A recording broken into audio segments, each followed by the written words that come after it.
The wind howled through the towering peaks, and the cold, desolate mountain landscape stretched far into the horizon. Snowflakes drifted lazily through the air, coating the ground in a thick blanket of white. A lone cabin, weathered and worn, stood nestled among the towering pines.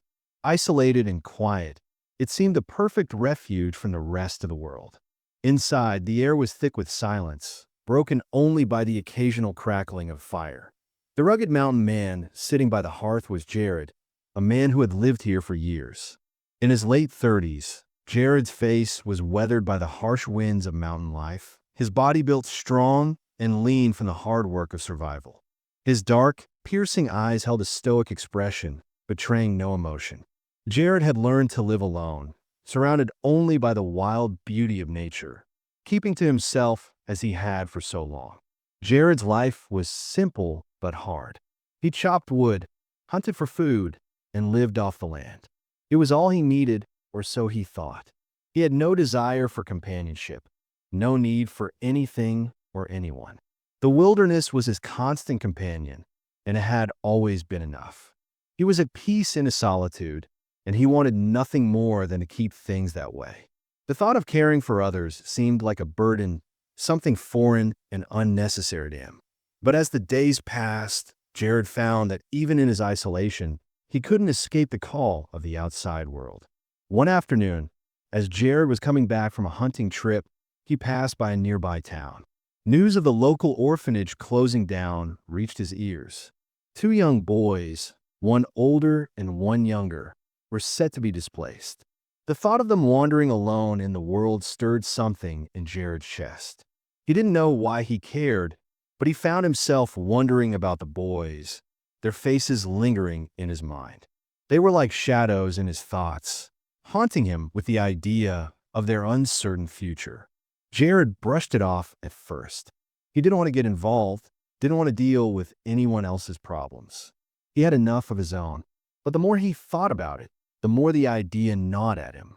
A part of him, buried deep beneath years of hardened self-reliance, couldn't shake the thought of the boys, couldn't shake the feeling that they needed something he might be able to give.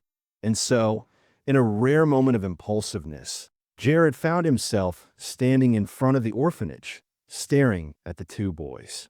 They were standing together, their small hands clutching each other for comfort, their faces worn with the exhaustion of life's hard knocks.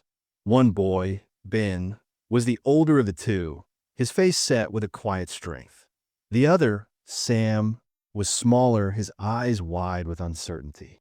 Jared had no idea why he was here, no idea what had compelled him to come.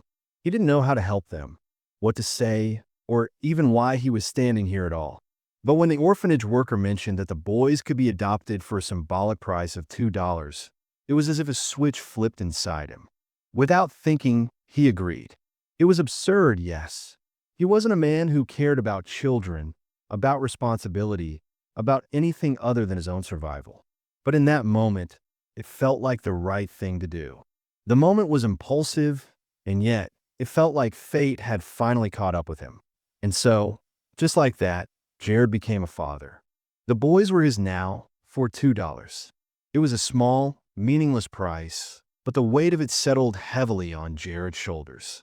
He wasn't sure what he had gotten himself into, or if he was even capable of being the father they needed. But he had committed. The decision had been made. The boys were his now, for better or worse. As Jared led them back to his cabin, he couldn't shake the feeling that this was the beginning of something new. He didn't know what it would mean for him, for the boys, or for his life on the mountain. But in that quiet, impulsive moment, Jared had opened a door that he couldn't close. The road ahead was uncertain, but there was no turning back. The boys were his responsibility now, and he would have to figure out what it meant to be their father, to care for them, to protect them. Jared had known little more than solitude. The mountain had been his home for as long as he could remember. Born to parents who cherished the freedom and harsh independence that came with life in the wilderness, Jared was raised in an environment where survival mattered more than relationships. His family was his father, a gruff man who preferred the quiet of nature over company, and his mother, who loved him but never tried to change the man he became. Jared never knew the softness of a mother's embrace or the gentle laughter of siblings. He was taught early on that people were best kept at arm's length and that love only caused trouble. From early on, Jared learned the rhythms of the mountain. The steady rhythm of chopping wood, the endless stretch of fishing, the work of hunting and gathering. The harsh life on the mountain was what he had always known, and it suited him just fine. The idea of raising children never appealed to him. He didn't want the responsibility of another person to care for. The freedom of the mountains, the quiet isolation, was enough for him. He found comfort in the silence. The way the world seemed to pause when the snow blanketed the ground and the winds were still. Jared's daily routine was simple. He woke at dawn, as the first light crept over the peaks, and spent his days working hard. There was always something to do. Chopping wood to fuel the fire, fishing for his dinner, and hunting for any game he could find. The work was demanding but familiar. It gave him a sense of purpose, even if it kept him isolated. He rarely spoke to anyone, and when he did, it was brief. He preferred it that way. The less he had to deal with people, the better. His life on the mountain was one of physical labor and quiet introspection. The mountains were his refuge, his sanctuary, and he never questioned the life he had built for himself. But it hadn't always been this way. Jared wasn't always the hardened man he had become. Once, long ago, he had loved. He had fallen in love with a woman from a neighboring town. Her name was Lydia, and she was as soft as the meadow flowers that bloomed in spring. She had brought light into his life, something he hadn't known he was missing. They had talked of a future, of building a life together away from the world, surrounded by nothing but the beauty of the wilderness. They had plans, but life, as it often does, had a way of pulling away the things you thought were yours. Lydia died suddenly, taken by an illness that swept through the town.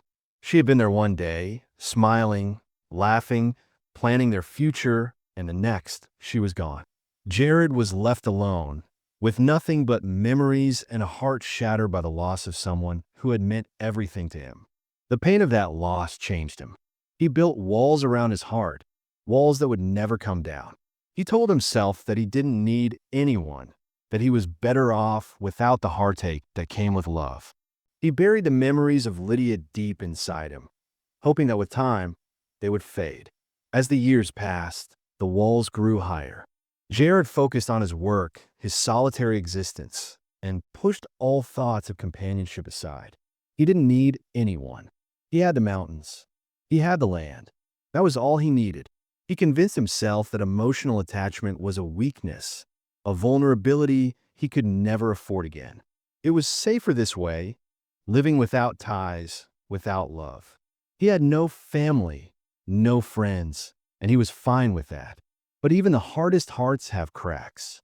When Jared heard about the orphanage closing down, the news hardly affected him. There were plenty of kids in the world, kids who would be fine without him. But when he saw Ben and Sam standing there, their small, cold faces staring back at him with a mix of fear and hope, something inside him stirred. The sight of the boys, their quiet suffering, the way they huddled together for warmth, cracked his hardened exterior just a little. For the first time in years, Jared felt something stir within him that wasn't just a reaction to the cold or the wind. He felt the pull of empathy, something he hadn't allowed himself to feel in a long time. There was something in those two boys, something familiar, something that reminded him of the life he once had before the walls went up. Ben, the older one, had a tough, protective air about him. He was the one who held Sam close, trying to protect him from the world. But in his eyes, Jared could see the same kind of loneliness that had once haunted him. And Sam, the smaller of the two, was full of quiet vulnerability. Jared could see it in his big eyes, the way he seemed to look to his older brother for protection, even though both of them were so lost in their own world of hardship. Jared couldn't explain it. He had never wanted children. He had never wanted the responsibility. But in that moment, standing there with the two boys, something shifted inside him. They weren't just two lost children to him anymore. They were something more. A family, maybe. A chance to break the isolation he had lived in for so long. In a moment of rare impulsiveness, Jared found himself agreeing to adopt them. The price was absurd, $2 for two boys, but it didn't matter. What mattered was that they were his now. They were his responsibility. He wasn't sure if he was ready for this, if he even knew how to be a father. But something in him told him that this was the right thing to do. For the first time in years, Jared was about to step out of the shadows of his past and into a future that he had never imagined for himself. He was about to open his heart again, even if it terrified him.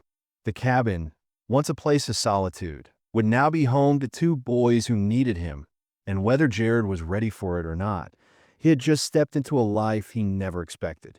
The walls around his heart had cracked, and there was no going back. The boys arrived on a cold afternoon, their small figures standing in the doorway of the cabin. Ben, the older of the two, had a face that held a quiet toughness that came from too many hard days.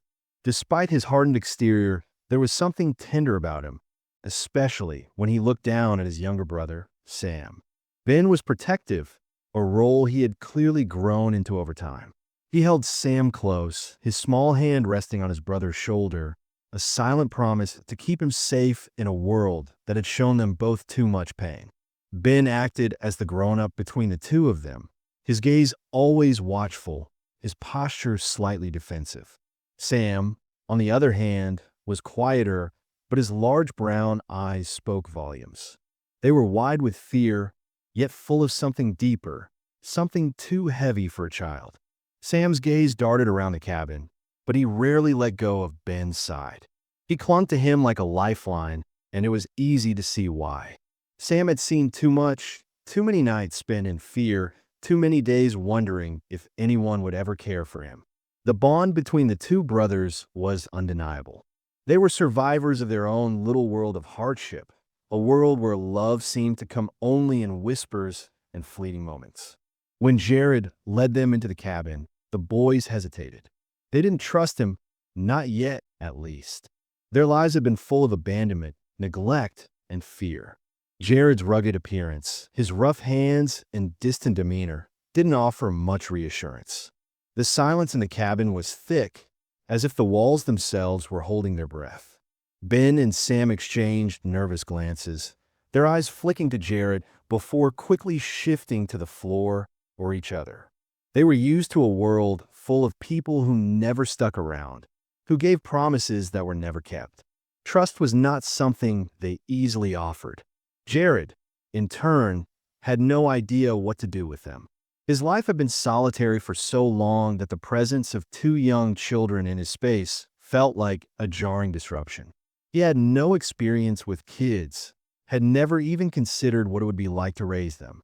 His world was one of silence and hard work, a world where he could come and go as he pleased, untouched by the needs of others. But now, here he was, standing in front of two boys who needed more than just shelter. They needed guidance, security, and someone who would care for them without asking for anything in return. Jared wasn't sure if he could be that person. His attempts to connect with the boys were awkward at best. Jared didn't know how to speak to them in a way that felt natural. He tried to engage them by offering food or showing them around the cabin, but every word felt out of place. He would say something, and the silence that followed felt like a weight in the room. Ben's eyes would flick to him, but the guarded look never left his face. Sam barely spoke, his quiet demeanor filling the cabin with a sense of unease. Jared tried to provide for them in the only way he knew how. He cooked meals, did the chores, and made sure the cabin was warm. But every time he spoke, it was like his words bounced off the walls. They weren't what the boys needed. The isolation that Jared had built around himself for years was now a barrier between him and the boys, one that was difficult to cross. The cabin, once a quiet haven for Jared, felt suffocating. The boys' silence, their lack of trust, pressed on him like a weight. The initial conflict between Jared's life and the boys' needs became clear very quickly. The boys had come from a world of structure and routine, a world where they had been part of an institution, a place that at least offered some sense of order. Jared's life, by contrast, was chaotic. There was no strict schedule, No rules beyond the unspoken ones of survival. Everything about Jared's world, the wildness, the unpredictability, was a stark contrast to the structure the boys had known. Ben, especially, seemed to struggle with this. He was used to being in control, used to taking on the role of a protector. But in this cabin, there was no structure for him to cling to. He didn't know how to react to the unpredictable nature of Jared's lifestyle. Should he try to be the adult again, like he had with Sam? Or should he let Jared take charge? It wasn't a role he knew how to give up. And Sam, with his quiet, fearful nature, only mirrored his brother's discomfort. His timidity seemed to grow in the face of Jared's uncertainty. Where Ben looked to protect, Sam looked for reassurance, but neither could find it in Jared's awkwardness. Jared, too, found himself at a loss. He had taken the boys in, but he didn't know how to give them what they needed. He was used to working the land alone, not dealing with the emotions and needs of children. He had no idea how to comfort them when they were scared, how to teach them to trust again. He had no training, no experience. And for the first time in years, Jared felt out of control. He had never wanted to be responsible for anyone but himself. But now, the boys were his, and he had to figure out how to make this work. The silence between them grew, thick and heavy, every day filled with misconnections and awkward attempts at communication. Ben and Sam's wariness of Jared was obvious, and Jared's discomfort with the boys' presence was equally clear. It wasn't just a matter of giving them food and shelter. It was about understanding them, about reaching through the walls they had built and finding a way to make them feel safe. Jared's quiet life had been simple, structured by his own needs, but now, with Ben and Sam in his cabin, everything felt unfamiliar, uncertain. Jared could feel the weight of his decision pressing on him. He had taken the boys in, but he wasn't sure he was ready to be the father they needed. Every word he spoke, every gesture, felt out of place.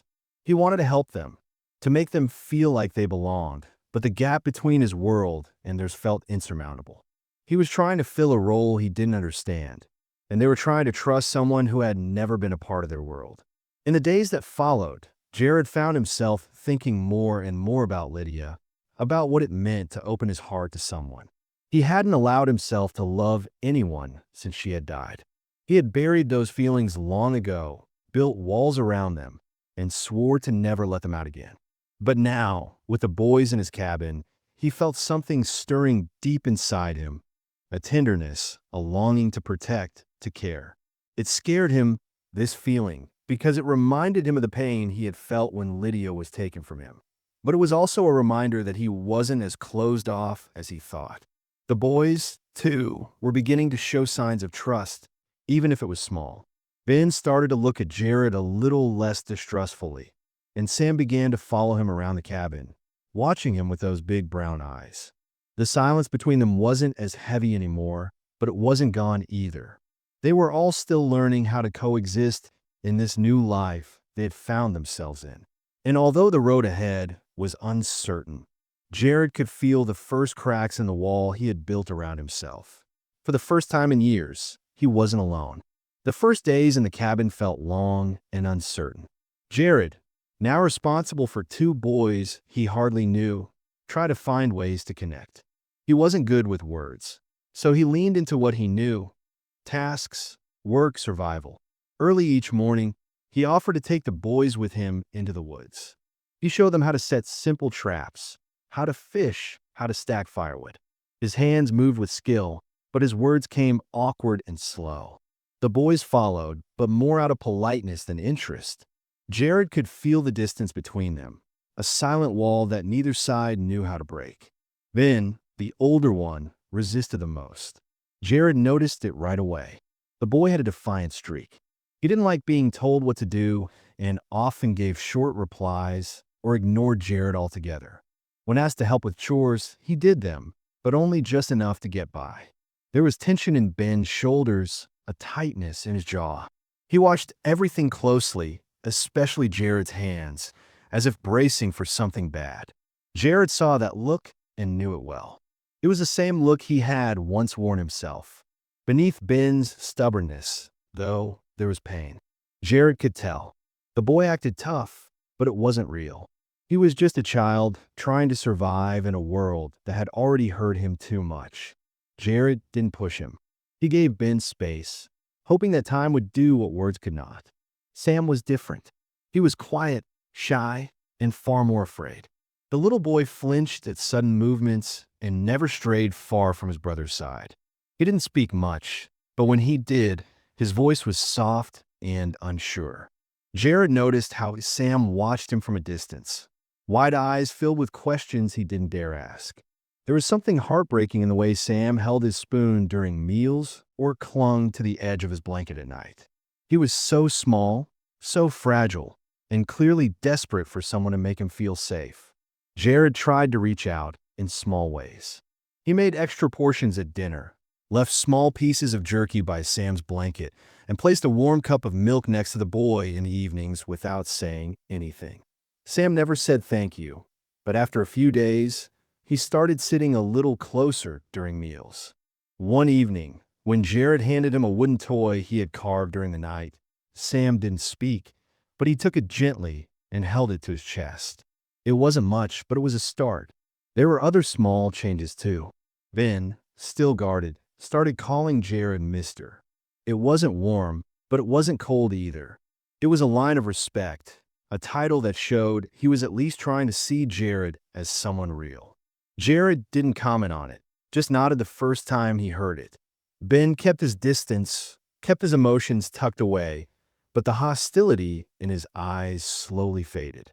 He stopped pulling away when Jared passed him a tool or corrected his grip on the axe handle. Jared, in turn, felt a shift. These boys, once strangers, were beginning to matter. He tried not to admit it out loud, but their presence filled something inside him he hadn't known was empty. Still, the feeling brought pain too. At night, when the cabin grew quiet, Jared often sat alone by the fire, staring into the flames. Memories of Lydia, of the life they had once dreamed about, crept back into his thoughts. He hadn't let himself feel those things for years, but now, with Sam's quiet gaze and Ben's guarded strength under his roof, the past came rushing in. He remembered the way Lydia had smiled when she spoke of children, the way she had touched her belly and whispered hopes about a future that never came. She had died before that dream could grow, and Jared had buried every part of it with her. But now, something in him stirred again. He didn't know what to do with the feeling. It confused him, scared him even. He tried to stay busy, to ignore the emotions pulling at him, but they wouldn't go away. Seeing Ben curl up beside his brother at night, seeing Sam inch closer each day, made Jared question himself in ways he hadn't before. Was he really the right person to raise them? Could he protect them, teach them, love them the way they needed? He didn't know. Every mistake he made, every time Ben rolled his eyes or Sam shrank away, felt like proof that he wasn't enough. Still, something kept him trying. He chopped extra wood so the cabin would stay warmer. He started making breakfast before the boys woke up, learning what they liked and didn't like. He taught Ben how to sharpen a knife and showed Sam how to build a fire from scratch. Every small act was a step forward, even if none of them spoke about it. And slowly, without realizing it, the silence in the cabin began to change. It was no longer heavy or tense. It became gentle, peaceful, a kind of quiet that came not from fear, but from comfort. The kind of quiet that meant nobody was waiting for something bad to happen. Jared didn't understand everything about the boys. He didn't always say the right things, didn't know how to comfort them with words. But he showed up every day. He cooked, he worked, he stayed. He was there. And for boys like Ben and Sam, who had been passed around, left behind, and forgotten, that meant more than anything. They weren't a family yet. Not really. But the shape of something new was forming in the cold mountain air. Something that looked a little like hope. Jared could feel it deep in his bones. And though he wasn't sure where it would lead, he knew one thing for certain. He wouldn't walk away. Not now. Not ever. The cabin glowed softly one evening as snow piled high outside. A fire crackled in the hearth, throwing warm light across the wooden walls. Jared sat at the table with Ben and Sam, 3 bowls in front of them, steam rising from the stew. For once, the silence wasn't awkward. There was a calm stillness, broken now and then by the clink of spoons or the soft sound of Sam's quiet humming. Then, without meaning to, Jared made a clumsy joke about the stew tasting like old boots, and to his surprise, Sam giggled. Ben smiled too, just a small one, but it was there. For the first time since the boys had arrived, there was laughter in the cabin. It was quiet and unsure, but it was real. In the days that followed, Jared started doing more than just feeding and sheltering the boys. He began to teach them. He showed Ben how to set traps for rabbits and where the best spots were to fish in the nearby stream. He taught Sam how to sharpen a blade safely and how to mend the holes in a fishing net. These weren't just chores. They were lessons, ways of passing on pieces of his world to the boys. Jared had spent most of his life alone, and teaching was new to him, but he found he enjoyed it. He enjoyed the way Sam's eyes lit up when he learned something new and the way Ben asked sharp questions and paid close attention. But even with the small steps forward, Ben still kept his guard up. He remained distant, especially when it came to Jared's role in their lives. He did what was asked of him, helped with the work, and took care of his brother, but he never fully leaned on Jared.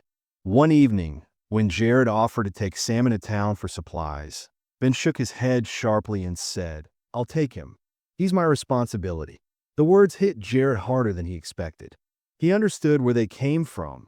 Ben had been the protector for so long, the only constant in Sam's world. Letting someone else take that role wasn't easy. Jared didn't argue. He simply nodded, knowing that trust would come slowly. Sam had started to change. He still had his quiet days, but he wasn't hiding behind Ben as much. He followed Jared around the cabin, asked him small questions about birds or firewood or how snowflakes formed. When Jared read from an old book at night, Sam curled up close, resting his head against Jared's arm. The boy was searching for something, security, guidance, maybe even love. Jared felt the weight of it, heavy and real. These boys didn't just need food or shelter. They needed someone who would stay, someone they could count on. The moment that changed everything came on a freezing night after a harsh winter storm. The wind screamed through the trees, and snow beat hard against the windows. Inside the cabin, Jared tossed another log on the fire and pulled the blankets tighter around the boys' bedrolls. Ben was already asleep, his arm draped over Sam protectively. But not long after midnight, Sam woke up crying, small, choked sobs that filled the quiet cabin like thunder. Jared sat up quickly. Sam was shaking, his small hands gripping the blanket. Without thinking, Jared crossed the room and knelt beside him. "It's all right," he whispered. "It was just a dream." Sam didn't speak. He reached out blindly, and Jared gathered him into his arms. The boy trembled against his chest, clinging tightly. "Papa," Sam whispered through his tears, "don't leave." The word caught Jared like a punch. His breath caught in his throat. He had never expected it, hadn't asked for it, and wasn't sure he deserved it. But there it was, soft, scared, and full of meaning. "Papa." Jared wrapped his arms tighter around the boy and held him close. "I'm here," he said quietly. "I'm not going anywhere." Sam's breathing slowed, his small body relaxing at last in Jared's arms. Jared didn't move for a long time, just sat there on the cold floor, holding the boy who had finally let him in. That night, something shifted deep inside Jared. It was as if Sam's trust had lit a fire that couldn't be put out. He felt warmth, fear, hope, and love all at once. He hadn't expected any of it. He thought he could care for them from a distance, that he could be responsible without being attached. But that wasn't true anymore. Sam had called him Papa, and the name had wrapped itself around Jared's heart like a chain he didn't want to break. In the days after, Jared felt more uncertain than ever. He had no idea how to be a father. He didn't know the right words to say or how to handle their emotions. He worried he would mess it up, that one wrong move would hurt them. He carried guilt for the mistakes he'd already made and fear that the boys would one day leave him, or worse, realize he wasn't enough. Every time Ben pulled away or Sam looked up at him with those wide eyes, Jared felt the pressure to be more than he was. The past didn't help. Jared still saw Lydia in his dreams sometimes, remembered the plans they had made, the promises they never got to keep. Her memory made him question whether he was capable of love, whether he could give these boys what they needed. He was still grieving, still healing from wounds that hadn't fully closed. And now, with Sam calling him Papa and Ben watching every move he made, that old fear came creeping back. What if he wasn't enough? Still, he kept trying. Every morning, he rose early to make breakfast. He made sure Ben had a pair of dry gloves and that Sam's boots were laced tight. He taught them to use the tools in the shed and how to read the weather in the sky. He listened more. He didn't raise his voice, didn't push too hard. He simply stayed steady, patient, present. Jared didn't have all the answers. He didn't always know what he was doing. But he knew one thing. Those boys had become a part of his life, a part he could no longer imagine losing. And even though doubts still crept in at night, Jared held on to one quiet truth. Sam had called him Papa, and for the first time in a very long while, Jared believed he could be. Life in the cabin began to settle into a gentle rhythm. The long, silent days that once felt heavy now carried a different kind of weight, one filled with meaning. The boys began to change. Their faces weren't as tense, their movements not as guarded. They woke up earlier, helped with chores without being asked, and even laughed during the day. They were beginning to thrive. The mountain air, the quiet life, and the steady presence of Jared gave them a sense of safety they had never known. With time, their eyes held less fear and more light. Jared watched them closely. He noticed how Ben started to walk with more confidence, how he asked more questions, how his voice didn't sound so sharp anymore. Ben was still careful with his trust, but he wasn't angry like before. He started to understand that he didn't have to carry everything alone. He didn't have to protect Sam all by himself. Jared was there too, and slowly, Ben let himself accept that. He still acted tough, still tried to be in charge, but now he also listened when Jared spoke, and sometimes he even smiled first. Sam changed too. He began to relax around Jared, no longer flinching when the man walked near. Instead, he reached for Jared's hand when they crossed icy trails or leaned into him during cold nights by the fire. Sam's quiet nature remained, but the fear that once clung to him began to fade. He asked Jared to read stories aloud at night and often climbed into his lap with a blanket and a question. He wanted to know things about trees, stars the sound owls made. He wanted to hear Jared's voice and be close to him. It wasn't just comfort Sam was seeking, it was connection. For Jared, every small moment with the boys brought something back to life inside him. His past didn't disappear, but it stopped haunting him. The memory of Lydia no longer filled him with sharp sorrow. Instead, he carried her memory with quiet strength. She had loved deeply, and now, so did he. Jared began to open up to the boys, telling them stories about his younger days, about the first time he climbed the mountain, about the old dog he once had. He showed them old photos and taught them how to find wild berries in the summer and how to tell if a storm was coming just by the way the wind smelled. The boys listened wide-eyed. They hung on his every word, not because the stories were exciting, but because they came from Jared. And Jared, without even realizing it, had become their safe place, their home. His care wasn't loud or full of grand words. It showed up in the packed lunches, the extra blankets, the patient teaching. It showed up in a way he looked at them when they weren't watching, with quiet pride and growing love. The bond between them grew strong, stronger than Jared ever thought possible. It wasn't perfect. Some days were hard. There were arguments, tears, moments of silence. But even then, they stayed close. They didn't run from each other. Jared had once believed he was meant to live alone, that the world had no place for him beyond the trees and snow. But now, as he watched Ben teach Sam how to tie a knot or listened to Sam hum softly while drawing pictures by the fire, Jared knew he had been wrong. He hadn't just taken in two boys. He had found a family. The days on the mountain grew longer, warmer. Snow melted slowly from the hills, and the boys spent more time outside. At first glance, everything seemed peaceful.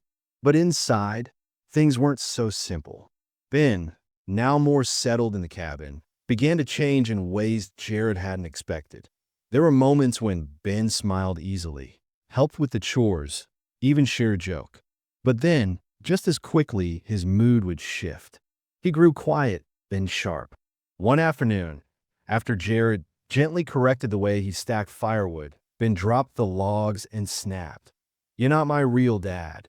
The words cut deep, but Jared didn't react with anger. He stood still, his voice calm. "I know I'm not. And I'm not trying to be anyone you lost. I'm just here. That's all." Ben didn't answer. He turned and walked away, shoulders stiff. Jared watched him go, his heart heavy. He understood now. Ben wasn't being difficult for no reason. He was torn. Somewhere inside, the boys still felt loyal to a past life, even if it had been filled with pain and uncertainty. Maybe Ben thought trusting Jared fully would mean turning his back on the life he came from, on the promise he'd made to himself to protect Sam no matter what. Jared didn't push him. He didn't ask for apologies. Instead, he gave Ben space and kept showing up with the same steady care. Every time Ben lashed out, Jared answered with patience. He knew that healing wasn't always quiet. Sometimes it came with shouts and slammed doors. Still, he stayed. Sam, on the other hand, was following a different path. His attachment to Jared had grown stronger. He called him Dad more often now, not just in moments of fear, but in small, everyday ones, at breakfast, when asking for help, while curling into Jared's side by the fire. It was soft, natural, like it had always belonged. But to Jared, it was terrifying. He didn't know what to do with that word. He hadn't earned it. Not in the way he thought fathers were supposed to. He hadn't known them as babies. He hadn't been there through all their pain. He worried Sam was clinging to the idea of a father simply because he wanted someone to fill the hole left behind. Maybe it wasn't really Jared he trusted, but the dream of what Jared represented. At night, Jared lay awake, staring at the ceiling. The thought kept circling in his mind. What if he couldn't live up to what the boys needed? What if he let them down? What if he failed? He realized he was no longer just caring for two boys. He was starting to feel something deeper, something like love. Not just affection or duty, but the kind of love that made you stay no matter how hard it got. The kind of love that hurt when they hurt and warmed him when they laughed. It scared him, because once you loved, you had something to lose. Jared had lost before. He remembered what it felt like to hold Lydia's hand and believe in a future, only to watch it disappear.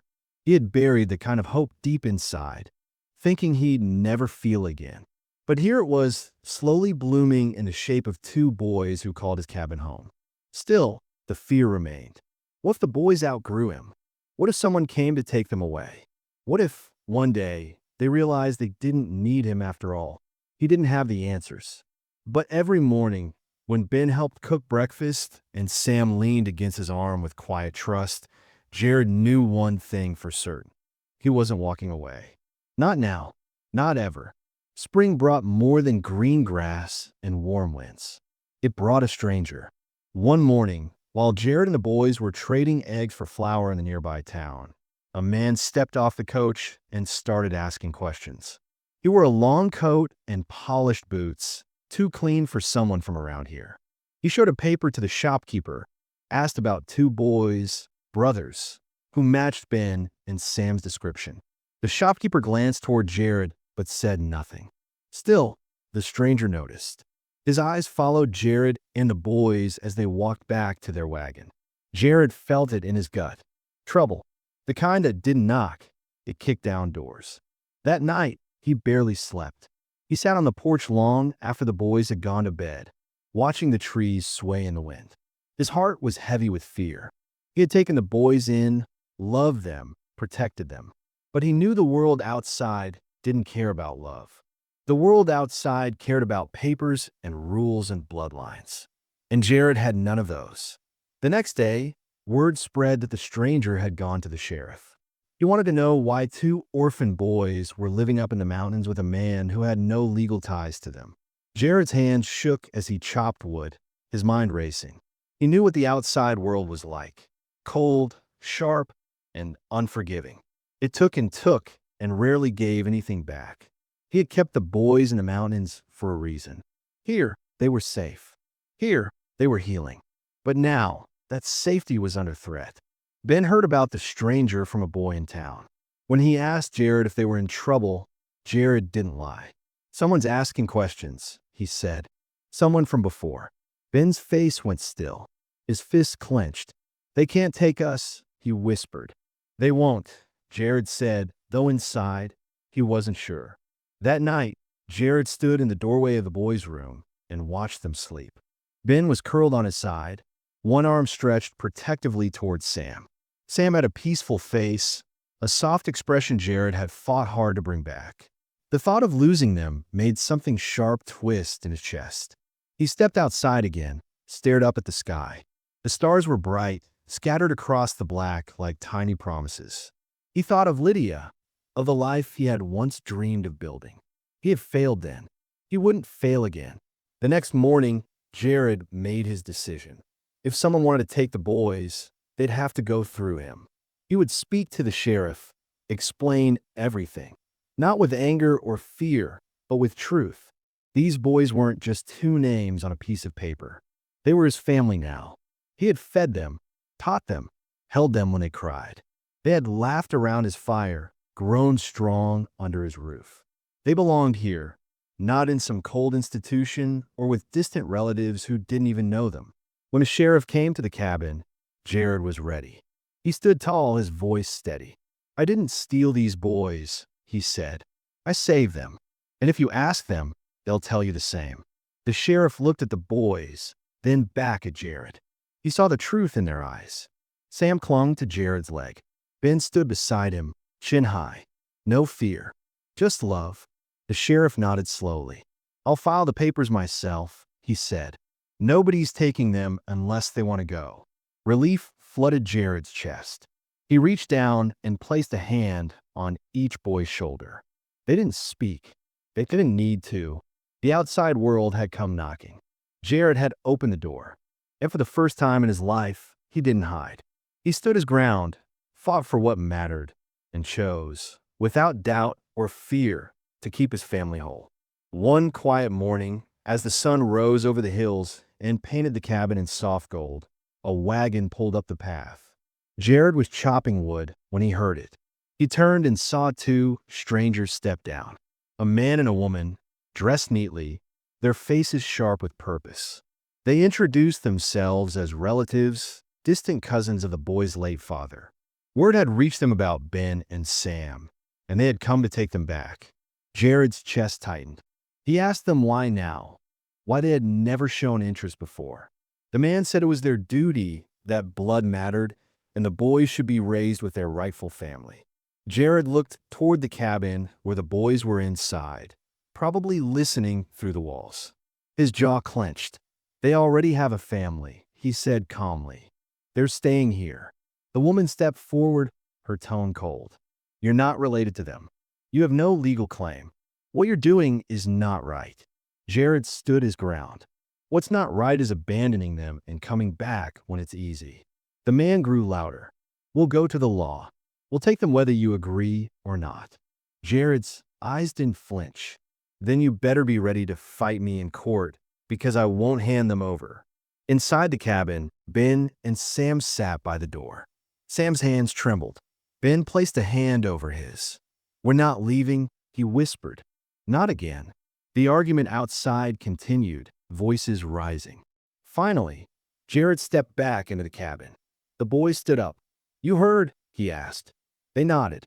"You scared?" Jared asked. Ben shook his head. "Not if we stay with you." Then Sam stepped forward, small and steady. He reached for Jared's hand and looked up at him with wide, certain eyes. "You're our dad," he said. "You're the only one who's ever been." Jared's breath caught in his chest. He knelt down, held Sam's shoulders gently, and looked into his eyes. "You mean that?" Sam nodded. You take care of us. You love us. That's what a dad does, right? Jared didn't answer right away. His throat was tight, heart full. Ben came to stand beside them. We don't want to go, he said. We're your sons now. Outside, the two relatives waited, growing impatient. Jared walked back out with the boys behind him. He didn't raise his voice. He didn't threaten. He just said they chose. And I'm not going to be the one to break their hearts. You can leave now. The man opened his mouth to argue, but Ben stepped forward, eyes hard. We're not going with you. We don't even know you. There was silence. And then the woman looked down, sighed, and turned back toward the wagon. Let's go, she said quietly. The man hesitated, then followed. Without another word, the wagon rolled down the path and disappeared into the trees. Jared stood still, watching them go. Sam wrapped his arms around his waist. They're really gone. They're gone, Jared said softly. He looked down at the two boys standing beside him. They weren't just guests anymore. They weren't orphans needing shelter. They were his sons, his family. That night, as the fire burned low and the wind whistled gently through the trees, Jared sat in his old rocking chair. Ben sat nearby, reading a book. Sam leaned against his shoulder, sleepy and warm. Jared looked around the room. The soft glow of the fire, the worn boots by the door, the two boys who had changed his life. He finally understood. He wasn't just a mountain man anymore. He was a father. Years passed like the turning of quiet seasons. The cabin on the mountain, once still and lonesome, was now full of life. Ben and Sam, no longer the small, scared boys who first arrived, had grown into strong young men. They rose early each morning without being told, splitting wood, tending the small garden, and fixing the old tools Jared had once taught them to use. The laughter that used to come hesitantly now rang freely through the trees, bouncing off the rocks and rolling with the wind. Ben had grown tall and steady, with shoulders broad like Jared's and hands rough from work. He still had a stubborn streak, but now it came with confidence and purpose. He looked after things around the cabin as if it were his own. Sam had changed too. His quiet nature remained, but there was no more fear in his eyes. He had become curious, clever, and thoughtful. He loved walking the trails, sketching birds and plants in a little book Jared had carved the cover for years ago. They had become mountain boys through and through, capable, grounded, and full of life. They didn't just survive here anymore. They belonged. Jared watched them from the porch most evenings, a warm cup in his hands, his old bones resting in the rocker that creaked with each slow sway. He didn't say much. He didn't have to. His eyes followed his boys, as they laughed and worked side by side. Sometimes Ben would glance back and nod, and Jared would nod in return. No words needed. That small gesture said it all. We're here. We're home. In the quiet moments, Jared often thought back to the beginning. How uncertain he had been, how afraid of letting anyone in. He remembered Sam calling him Papa that cold night, and how it cracked something wide open in his heart. He remembered Ben's sharp words and stubborn anger, and how slowly, painfully, trust had grown in its place. He remembered the strangers, the fight to keep his family whole, and how love had won, not by force, but by staying. It wasn't easy. It never had been, but nothing worth having ever is. Jared now understood that being a father wasn't about blood or paperwork. It was about presence, about showing up every day, even when it was hard, about holding someone through a storm and still being there when the skies cleared. He hadn't just taken the boys in. He had become theirs, and they had become his. As the sun dipped low behind the hills, casting a golden hue across the land, Jared took a deep breath. The mountain air filled his lungs, crisp and familiar. He looked out at the place that had shaped him and now shaped his sons. He saw not just trees and soil, but memories carved into the earth. A life built with quiet hands and open hearts. And he smiled, not because the journey was perfect, but because it was real. And it was theirs,